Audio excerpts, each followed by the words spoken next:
श्री स्वामी समर्थ. भक्तांनो, तुमच्या आयुष्यात सध्या एखादं काम अडकलेलं आहे का? खूप प्रयत्न करूनही नोकरी मिळत नाहीये का? पैसे येतात पण टिकत नाहीत का? व्यवसाय सुरू केला पण अपेक्षित यश मिळत नाहीये का? लग्नाचं बोलणं वारंवार येतं पण प्रत्येक वेळी काहीतरी कारणाने ते थांबतंय का? घरात सतत वाद होत आहेत का? किंवा एखादं असं स्वप्न आहे ज्यासाठी तुम्ही अनेक दिवसांपासून प्रयत्न करत आहात पण ते पूर्ण होत नाहीये? जर यापैकी कोणतीही गोष्ट तुमच्या आयुष्यात सुरू असेल तर आजचा हा संदेश तुमच्यासाठी आहे.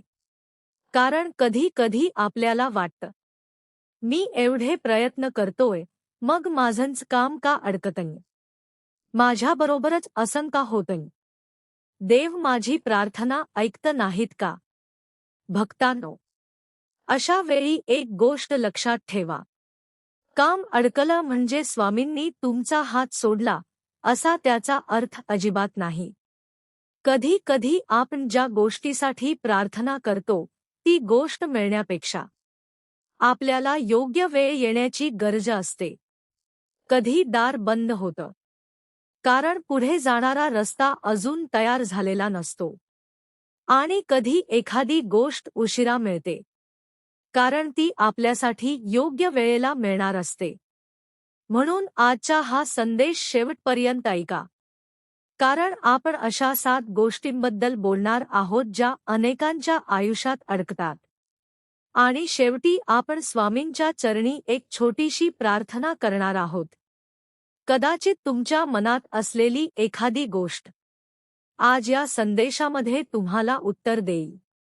श्री स्वामी समर्थ. भक्तांनो, पहिली गोष्ट आहे नोकरी. आज अनेक तरुण-तरुणी नोकरीच्या शोधात आहेत. काही जण इंटरव्ह्यू देतात, काही जण दिवसरात्र मेहनत करतात, पण प्रत्येक वेळी काही ना काही कारणामुळे संधी हातातून जाते.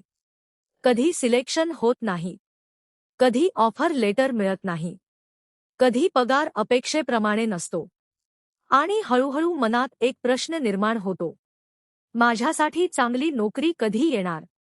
अशा वेळी निराश होऊ नका. स्वामींच्या चरणी तुमची इच्छा ठेवा, पण त्याचबरोबर प्रयत्न थांबवू नका.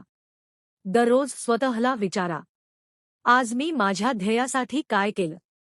एक नवीन कौशल्य शिका, नवीन संधी शोधा, इंटरव्ह्यूसाठी तयारी करा, लोकांशी संपर्क वाढवा, आणि मनापासून स्वामींचं नाव घ्या.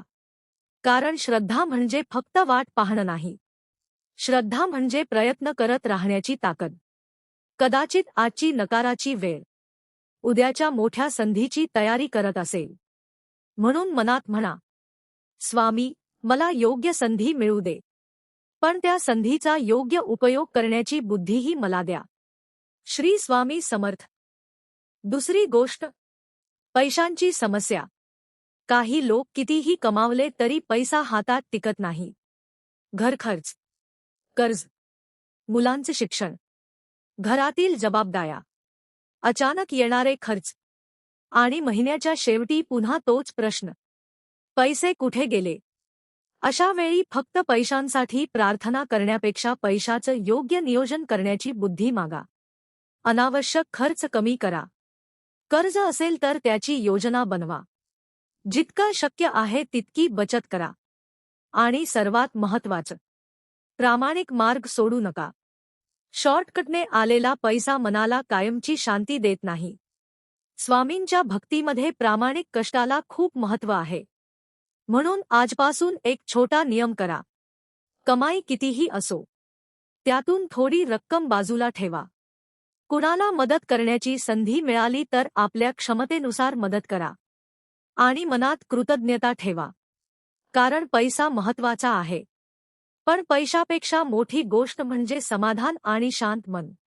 श्री स्वामी समर्थ. तिसरी गोष्ट, लग्नाचं काम अडकलेलं असेल. काही मुलमुली अनेक वर्षांपासून योग्य जोडीदाराची वाट पाहत आहेत. स्थळं येतात, बोलणी होतात, पण काही ना काही कारणामुळे गोष्ट पुढे जात नाही. आणि मग मनात भीती निर्माण होते. माझं लग्न कधी होणार? माझ्यासाठी योग्य व्यक्ती आहे का? अशा वेळी स्वतःला कमी समजू नका. तुमच्यात काही कमी आहे असं समजू नका. प्रत्येक व्यक्तीची वेळ वेगळी असते. स्वामींच्या चरणी मनापासून प्रार्थना करा. मला फक्त लग्न नको. मला योग्य जीवनसाथी मिळू दे. ज्याच्यासोबत आयुष्य शांततेत आणि प्रेमाने जगता येईल अशी व्यक्ती माझ्या आयुष्यात येऊ दे. कारण घाईने झालेलं नातं नेहमी सुख देईलच असं नाही. म्हणून योग्य व्यक्तीसाठी थोडा वेळ लागला तरी विश्वास सोडू नका. श्री स्वामी समर्थ. चौथी गोष्ट, घरातील सत्तेचे वाद. घर मोठं असो किंवा छोटं, घरात शांतता नसेल तर माणूस कुठेही सुखी राहू शकत नाही. छोट्या गोष्टी मोठ्या होतात. एकमेकांशी बोलणं कमी होतं. राग वाढतो. अहंकार वाढतो. आणि शेवटी प्रत्येकाला वाटतं चूक समोरच्याची आहे. पण भक्तांनो, कधी कधी शांतता आणण्यासाठी कोणीतरी पहिलं पाऊल उचलावं लागतं. आज तुम्हीच ते पाऊल उचला. कुणावर दोष ठेवण्यापेक्षा एकदा शांतपणे बोला. कुणाची चूक असेल तर माफ करण्याचा प्रयत्न करा. आणि प्रत्येक वादामध्ये स्वतःला एक प्रश्न विचारा. मला हा वाद जिंकायचा आहे की माझं नातं वाचवायचं आहे? हा एक प्रश्न अनेक गोष्टी बदलू शकतो. स्वामींचं नाव घ्या. मन शांत करा. आणि घरामध्ये प्रेमाची सुरुवात स्वतःपासून करा. श्री स्वामी समर्थ. पाचवी गोष्ट, व्यवसाय. व्यवसाय सुरू करणं सोपं नाही. भांडवल लागतं. वेळ लागतो. मेहनत लागते. आणि त्याहून महत्त्वाचं म्हणजे संयम लागतो. कधी ग्राहक कमी होतात. कधी नुकसान होतं. कधी एखादी मोठी ऑर्डर हातातून जाते. आणि मग मनात येतं, हा व्यवसाय बंद करावा का? अशा वेळी भावनेतून निर्णय घेऊ नका. तुमच्या व्यवसायाकडे पुन्हा शांतपणे बघा. कुठे खर्च जास्त आहे? ग्राहकांना काय हवं आहे? तुमच्या उत्पादनात किंवा सेवेत काय सुधारणा करता येईल? कुठे चूक होते हे शोधा. आणि मग पुन्हा प्रयत्न करा. स्वामींवर श्रद्धा ठेवा. पण बाजाराचा अभ्यासही करा. कारण स्वामींवर विश्वास ठेवणं आणि स्वतःचं कर्तव्य करणं, दोन्ही गोष्टी एकत्र चालल्या पाहिजेत. श्री स्वामी समर्थ.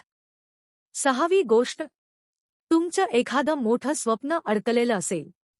कदाचित स्वतःचं घर, कदाचित नवीन गाडी, कदाचित परदेशात जाण्याचं स्वप्न, कदाचित स्वतःचा व्यवसाय, कदाचित कुटुंबासाठी काहीतरी मोठं करण्याचं स्वप्न.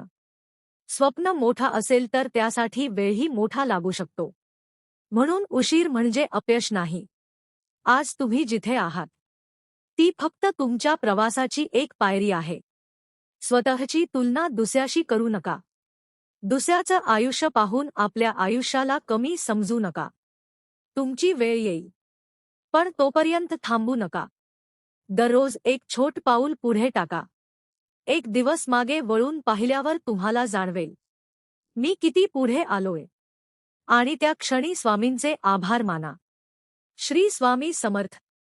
आणि आता सातवी गोष्ट, सगळ्यात महत्त्वाची, मनाची चिंता. बाहेरून सगळं ठीक दिसत असतं. पण मनामध्ये वादळ सुरू असतं. भविष्याची चिंता, पैशांची चिंता, कुटुंबाची चिंता, नोकरीची चिंता, मुलांची चिंता, आरोग्याची चिंता.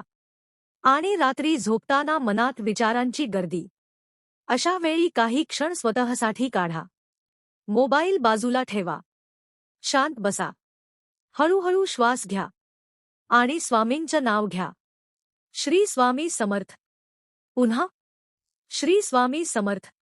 तुमची समस्या एका क्षणात संपेलच असं नाही. पण तुमचं मन त्या समस्येला सामोरं जाण्यासाठी मजबूत होऊ शकतं. आणि कधी कधी हीच खरी कृपा असते. स्वामींकडे फक्त एवढंच मागा, माझ्या परिस्थितीपेक्षा माझं मन मजबूत करा. श्री स्वामी समर्थ. भक्तांनो, आज आपण 7 गोष्टींबद्दल बोललो. नोकरी, पैसा, लग्न, घरातील शांतता, व्यवसाय, स्वप्न आणि मनातील चिंता यापैकी तुमच्या आयुष्यात कोणतीही एक गोष्ट अडकलेली असेल तर आज ती चिंता स्वामींच्या चरणी ठेवा. डोळे बंद करा, मन शांत करा आणि माझ्यासोबत मनापासून म्हणा, हे स्वामी समर्थ, माझ्या आयुष्यातील अडथळे दूर करण्याची शक्ती मला द्या, पण त्याचबरोबर योग्य कर्म करण्याची बुद्धीही द्या. मी निराश होऊ नये, मी चुकीच्या मार्गावर जाऊ नये. माझ्या कुटुंबाला सुख, शांती आणि समाधान मिळू दे. माझ्या मनातील भीती दूर होऊ दे आणि माझ्यावर कितीही संकट आली तरी तुमच्यावरचा माझा विश्वास कधीही कमी होऊ नये. आता 3 वेळा मनापासून म्हणा, श्री स्वामी समर्थ, श्री स्वामी समर्थ, श्री स्वामी समर्थ. भक्तांनो, लक्षात ठेवा, उशीर झाला म्हणजे स्वामींनी नकार दिला असं नाही. कदाचित योग्य वेळ अजून आलेली नसेल. म्हणून प्रयत्न करत राहा, प्रार्थना करत राहा, चांगलं कर्म करत राहा आणि विश्वास ठेवा, कारण आयुष्यात कितीही अंधार असला तरी पहाट होणारच. जय जय स्वामी समर्थ. जर हा संदेश तुमच्या मनाला स्पर्श करून गेला असेल तर कमेंटमध्ये मनापासून लिहा, श्री स्वामी समर्थ. आणि हा संदेश अशा व्यक्तीला नक्की पाठवा जिच्या आयुष्यात सध्या एखादं काम अडकलेलं आहे. कदाचित तुमच्यामार्फत तिच्यापर्यंत स्वामींचा हा संदेश पोहोचेल. श्री स्वामी समर्थ महाराज की जय.